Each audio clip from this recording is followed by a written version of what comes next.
call order the Europe, Eurasian, and Emerging Threats Subcommittee for this afternoon's hearing on the administration's budget proposal. For the coming fiscal year, the President has asked that Congress appropriate $50 billion for international affairs programs. Over $900 million has been requested for programs in the geographic jurisdiction of this subcommittee.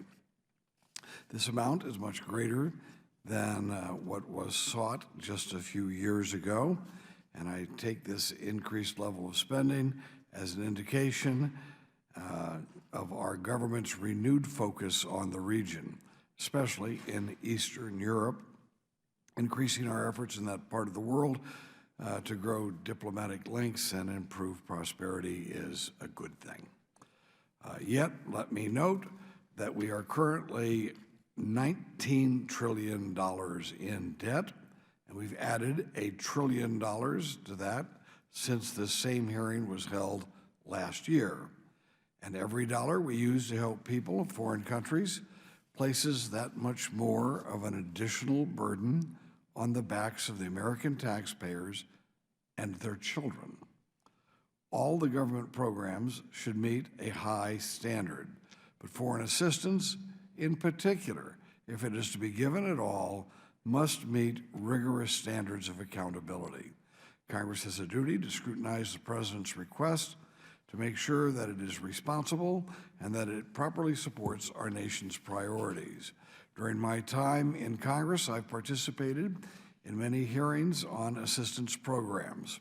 I have always been proud of the generosity of the American people.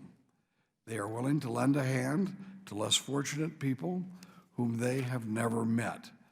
That is certainly an admirable part of the American character, but at some point, generosity and responsibility have to go hand in hand. I've grown increasingly mindful to the limits of what America can afford and of what assistance dollars can actually provide. Today, we will discuss the effects of the ongoing war in Ukraine and the migration crisis and other factors at play in Europe. We will review our efforts and how we are coordinating with other international donors. Lastly, let me note there is a grave distinction between humanitarian assistance and development aid.